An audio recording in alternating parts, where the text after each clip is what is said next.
25 నాడు final report ఇచ్చారు. వివిధ పరీక్షలు క్షేత్రస్థాయిలో నిపుణులు పరిశీలించిన అనంతరం ఎన్డీఎస్ఏ తుది నివేదిక ఇచ్చింది. అందులో మేడిగడ్డ, అన్నారం, సుందిళ్ల బ్యారేజు నీటి నిల్వకు అనుకూలం కావని తేల్చి చెప్పింది.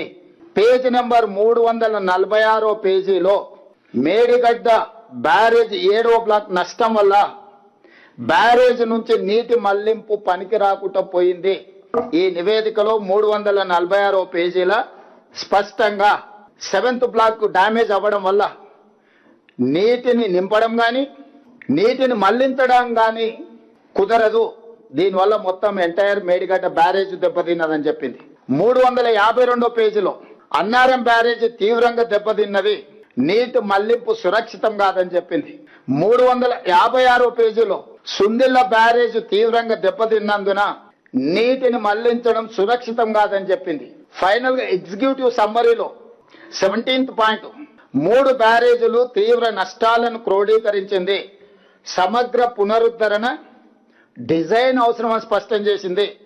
మొత్తం బ్యారేజ్ పటిష్టత, భద్రతపై సమగ్ర అంచనా వేసి ఇప్పుడున్న దుస్థితిని అరికట్టడానికి తక్షణ స్థిరీకరణ చర్యలను కూడా సిఫార్సు చేసింది ఇందులోనే. అంటే దీన్ని 3 బ్యారేజీలు నీళ్లు నింపడానికి కుదరదు. ఈ బ్యారేజీల నిర్మాణంలో చాలా లోపాలు ఉన్నాయి. వీటిని సరిదిద్దడానికి కూడా వాళ్ళు ఒక స్ట్రక్చరల్ గా సజెషన్స్ ఇచ్చారు. ఏ విధంగా నిపుణులు అపాయింట్ చేయాలి, ఏ సంస్థలతో భూసార పరీక్షలు చేయించాలి, ఏ సంస్థల ద్వారా ఈ ప్రాజెక్టు యొక్క నాణ్యతను ఏ రకంగా చేయాలనో వాళ్ళు కంప్లీట్ గా ఇచ్చారు. చివరిగా ఇంకే మాట ఏమన్నారు, పునరుద్ధరణ డిజైన్లు, రిపేర్లు, ఇతర పనులన్నీ ఎన్డీఎస్ఏ లేదా సిడబ్ల్యూసి ఆమోదంతోనే చేపట్టాలని ఎన్డీఎస్ఏ సిఫార్సు చేసింది. నువ్వు ఏది చేయాలన్నా మీ దగ్గర అపర మేధావులు ఉండొచ్చు, 80,000 పుస్తకాలు చదివిన వాళ్ళు ఉండొచ్చు, కిలాడి కమిటీ ఉండొచ్చు.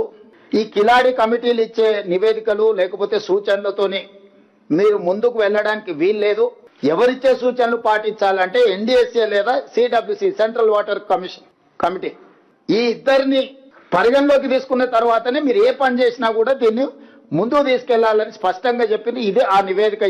ఈ మొత్తం నివేదిక 365 పేజీలలో ఇచ్చిన నివేదికలో మొత్తం కూలంకషంగా సారాంశాన్ని మొత్తం వడబోసి సమస్యలతో పాటు సమస్యల పరిష్కారానికి అవసరమైన సూచనలన్నిటిని కూడా ఇచ్చింది. దీన్నే బైబిల్, దీన్నే ఖురాన్, దీన్నే భగవద్గీతగా భావించి తెలంగాణ సాగునీటి పారుదల శాఖ తూచా తప్పకుండా ఎక్స్పర్ట్స్ కమిటీని అపాయింట్ చేసి ఈ రోజు ఆ ప్రాజెక్టును పునరుద్ధరించడానికి